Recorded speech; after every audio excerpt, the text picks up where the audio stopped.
റഹീസ് തുടരുന്നു. റഹീസ്, എന്താണ് ഗൾഫ് രാജ്യങ്ങളിൽ നിന്ന് ഏറ്റവും പുതിയ വിവരം? ഖത്തറിൽ പല സ്ഥലങ്ങളിലും ഇപ്പോഴും മിസൈലുകൾ വരുന്നുണ്ട് എന്ന റിപ്പോർട്ടുകൾ വരുന്നു. പലരും കമന്റ് ബോക്സിൽ അക്കാര്യം പറയുകയും ചെയ്യുന്നു. റഹീസ്, ഇന്ന് മാത്രമാണ് അത്തരത്തിലുള്ള വിവരങ്ങൾ പുറത്തു വരുന്നത്. ബാക്കിയുള്ള രാജ്യങ്ങളിൽ നേരത്തെ ഈ ബഹ്റൈൻ ഉൾപ്പെടെയുള്ള പ്രദേശങ്ങളിൽ വലിയ തോതിലുള്ള ആക്രമണം ഉണ്ടായിരുന്നു. അബുദാബിയിൽ ആക്രമണം കണ്ടതാണ്, കുവൈറ്റിൽ ആക്രമണം കണ്ടതാണ്. അപ്പോൾ അങ്ങനെ നിലവിൽ ഖത്തറിലാണ് കൂടുതൽ തരത്തിൽ ഇത്തരത്തിൽ ആക്രമണം ഉണ്ടാകുന്നത്, അതിന്റെ വിവരങ്ങളൊക്കെ പുറത്തു വരുന്നത്.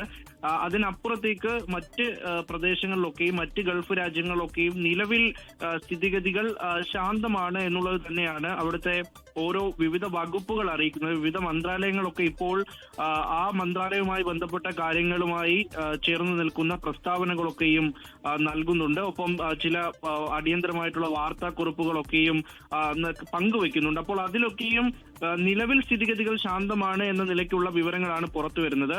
ഇതിൽ ഏറ്റവും പ്രധാനം അബുദാബിയിൽ കൊല്ലപ്പെട്ട ആളുടെ വിവരങ്ങൾ അത് UAE സ്ഥിരീകരിച്ചു പറഞ്ഞിട്ടുണ്ട്. ഈ ഗൾഫ് മേഖലയിൽ ആകെ നിലവിൽ ഇന്നുണ്ടായ ഇറാൻ ആക്രമണത്തിൽ കൊല്ലപ്പെട്ടത് ഒരാളാണ്, സ്ഥിരീകരിച്ചു പറയാൻ കഴിയുന്നത് ഒരാളാണ്. അത് ഈ UAE-യിലെ അബുദാബിയിൽ ഉണ്ടായ അപകടമാണ്. അതിൽ കെട്ടിടങ്ങളുടെ അവശിഷ്ടങ്ങൾക്കിടയിൽപ്പെട്ട് ഒരു പാകിസ്ഥാൻ സ്വദേശി മരിച്ചിട്ടുണ്ട് എന്നുള്ള വിവരം UAE പറയുന്നുണ്ട്. അതിനപ്പുറത്തേക്ക് UAE ശക്തമായി ഈ ആക്രമണത്തിനെ അപലപിക്കുന്ന ഒരു വിശദീകരണ കുറിപ്പ് കൂടി, നേരത്തെ ഒരൊറ്റ വരിയിലുള്ള പ്രതികരണമായിരുന്നു, തിരിച്ചടിക്കാനുള്ള അധികാരം തങ്ങളിൽ നിക്ഷിപ്തമാണ് എന്നുള്ള ഒരൊറ്റ വരി മാത്രമാണ് പറഞ്ഞിരുന്നെങ്കിൽ അതിനപ്പുറത്തേക്ക് തങ്ങളുടെ പരമാധികാരത്തിനെ ബാധിക്കുന്ന തരത്തിലേക്കാണ് ഈ ഇറാന്റെ ആക്രമണം വന്നിരിക്കുന്നത്. അതിനെ ചെറുക്കാൻ എന്ത് വിലയും നൽകുമെന്നും ജനങ്ങളുടെ സ്വത്തിനും ജീവനുമാണ് ഏറ്റവും അധികം തങ്ങൾ സംരക്ഷണം നൽകുന്നത്, വില കൽപ്പിക്കുന്നത് എന്നുള്ള പ്രതികരണങ്ങളൊക്കെയും നടത്തിയിട്ടുണ്ട്. ഇതിനപ്പുറത്തേക്ക് UAE ഭരണാധികാരിയിൽ നിന്നോ അല്ലെങ്കിൽ ഏതെങ്കിലും എമിറേറ്റ്സുകളുടെ ഭരണാധികാരിയിൽ നിന്നോ ഇത്തരത്തിൽ മറ്റൊരു പ്രസ്താവന വന്നിട്ടില്ല. ഏതെങ്കിലും ഒരു രാജ്യത്തെ പിന്തുണയ്ക്കുന്ന തരത്തിൽ അല്ലെങ്കിൽ ആക്രമണത്തിനെ തന്നെ ആകെ അപലപിക്കുന്ന തരത്തിലുള്ള പ്രതികരണങ്ങൾ വന്നു തുടങ്ങിയിട്ടില്ല.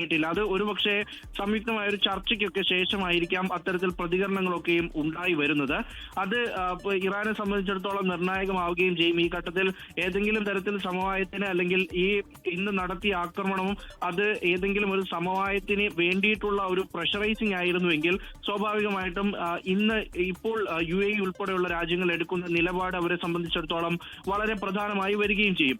അപ്പോൾ അങ്ങനെ ഇരിക്കെ ഈ കുവൈറ്റിൽ നിന്ന് ഇത്തരത്തിലുള്ള ആക്രമണം തുടരുന്നതായിട്ടുള്ള വിവരങ്ങൾ പുറത്തു വരുന്നുണ്ട്. മറ്റ് സ്ഥലങ്ങൾ അബുദാബിയിൽ നേരത്തെ നൽകിയിരുന്ന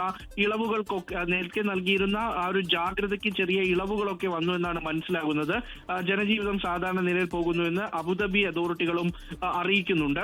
ഒപ്പം തന്നെ അജ്മാൻ, ദുബായ് അതോറിറ്റികൾ, വിവിധ അതോറിറ്റികൾ ഇത്തരത്തിൽ തന്നെ ആളുകൾ പേടിക്കേണ്ടതില്ല എന്ന് സൂചിപ്പിക്കുന്ന വിവരങ്ങൾ ഓരോ കോണിൽ നിന്നും പുറത്തു വരുന്നുണ്ട്. അത് തന്നെയാണ് കഴിഞ്ഞൊരു 3-3.5 മണിക്കൂറായി ഇവിടെ നിന്ന് പൊതുവിൽ നൽകാൻ കഴിയുന്ന UAE-യുടെ സ്ഥിതിയും അത് തന്നെയാണ്.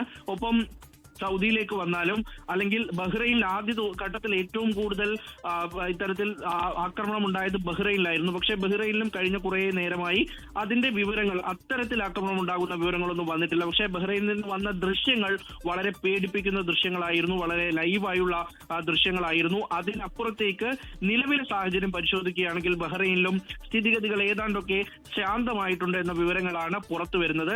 അതിനപ്പുറം പലതരത്തിലുള്ള ചർച്ചകൾ നടന്നിട്ടുള്ളതായ അനൌദ്യോഗിക വിവരങ്ങൾ പുറത്തു വരുന്നുണ്ട്. ഇപ്പോൾ വരുന്ന വാർത്ത, ഇസ്രായേൽ അവിടെ പൊതുയോഗങ്ങൾ ബാൻ ചെയ്യുന്നു, ഇസ്രായേലോട് സ്കൂളുകൾ അടയ്ക്കുന്നു എന്നുള്ളതാണ്. Israel bands public gathering shut school എന്നാണ് അൽ ജസീറ റിപ്പോർട്ട് ചെയ്യുന്നത് ഏറ്റവും ഒടുവിൽ. അപ്പോൾ അങ്ങനെ ഇറാന്റെ തിരിച്ചടി, അതിശക്തമായ തിരിച്ചടി ആയിരിക്കണം ഒരുപക്ഷെ അത്തരത്തിൽ സ്കൂളുകൾ അടയ്ക്കാനുള്ള തീരുമാനം. തിരിച്ച് ഇറാനിലേക്കും അങ്ങോട്ടും ഇങ്ങോട്ടുമുള്ള വലിയ രൂക്ഷമായി ഇത് ഏതെങ്കിലും തരത്തിൽ പലസ്തീൻ പോലെയോ ഏതെങ്കിലും ചെറിയ രാഷ്ട്രങ്ങൾ പോലെയോ ഒരു രാഷ്ട്രമല്ല ഇറാൻ. അവർക്കും ആയുധപ്പുരയിൽ ഒരുപാട് ആയുധങ്ങളുള്ള, പലതരത്തിലുള്ള മിസൈൽ ശക്തിയുള്ള, പലതരത്തിലുള്ള സൈനിക ശക്തിയുള്ള ഒരു വലിയ ചരിത്രമുള്ള വലിയ രാജ്യമാണ് ഇറാൻ. തിരിച്ചടി ഉറപ്പായും ആ തിരിച്ചടി പ്രതീക്ഷ ഉണ്ടാവണം ഇസ്രായേലും അമേരിക്കയും ഐക്യ ആക്രമണത്തിന് തുനിഞ്ഞിട്ടുണ്ടാവുക. ആയത്തുള്ള അലി ഖമനി തന്നെയാണ് അവരുടെ ലക്ഷ്യം. പക്ഷേ ആയത്തുള്ള അലി ഖമനിയെ തെഹ്റാൻ നടത്തിയ ആക്രമണത്തിൽ അലി ഖമനിയുടെ ജീവൻ ഏതെങ്കിലും തരത്തിൽ എന്തെങ്കിലും സംഭവിച്ചു എന്നൊരു അറിയിപ്പ് ഇതിനോടകമില്ല. Spain prime minister rejects unilateral military actions by സ്പെയിൻ്റെ പ്രധാനമന്ത്രി കൂടി ഇത്തരത്തിൽ ഏകപക്ഷീയമായ അമേരിക്കൻ ഇസ്രായേൽ ആക്രമണത്തെ അപലപിച്ചുകൊണ്ട് രംഗത്ത് വരുന്നുണ്ട്. സ്പെയിൻ, റഷ്യ, ഫ്രാൻസ് തുടങ്ങിയ രാഷ്ട്രങ്ങൾ ഇതിനോടകം തന്നെ അമേരിക്കൻ ഇസ്രായേൽ ആക്രമണത്തെ കൊണ്ട് രംഗത്ത് വരുന്നുണ്ട്.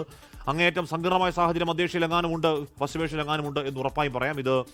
ഇത് കൈവിട്ട കളിയാണ് 101% പറയാൻ കഴിയും. കാര്യം ആ മേഖലയെ ബാധിക്കുകയാണെങ്കിൽ മേഖലയെ ബാധിക്കൽ അത് GCC രാജ്യങ്ങൾ മാത്രമല്ല, ഇറാഖിൽ ഒക്കെ വ്യാപിച്ച് ബാഗ്ദാദ് അടക്കമുള്ള സിറിയ അടക്കമുള്ള വല്ലാത്ത മേഖലയിലേക്ക് വ്യാപിച്ചു കിടക്കുന്ന വലിയൊരു ഏരിയയാണ്, ഒരു വലിയ ടെറൈനാണ്. ആ ടെറൈനെ മുഴുവൻ വല്ലാത്ത അശാന്തിയിലേക്ക് തകിടം മറിക്കുന്ന ഒന്നാകും അത് ലോകത്തിന് തന്നെ നന്നാവുന്ന ഒന്നാവില്ല ഇപ്പോൾ നമ്മൾ ഈ കാണുന്ന ദൃശ്യങ്ങൾ എന്ന് ഉറപ്പായും പറയാം. ലോകത്തെവിടെയായാലും ഏത് സമയത്തും 24 വാർത്തകളും ഓഗ്മെന്റഡ് റിയാലിറ്റി പാക്കേജുകളും എക്സ്പ്ലെയിനറുകളും വിശദമായി കാണാൻ ഞങ്ങളുടെ യൂട്യൂബ് ചാനൽ നിങ്ങൾക്ക് സബ്സ്ക്രൈബ് ചെയ്യാം.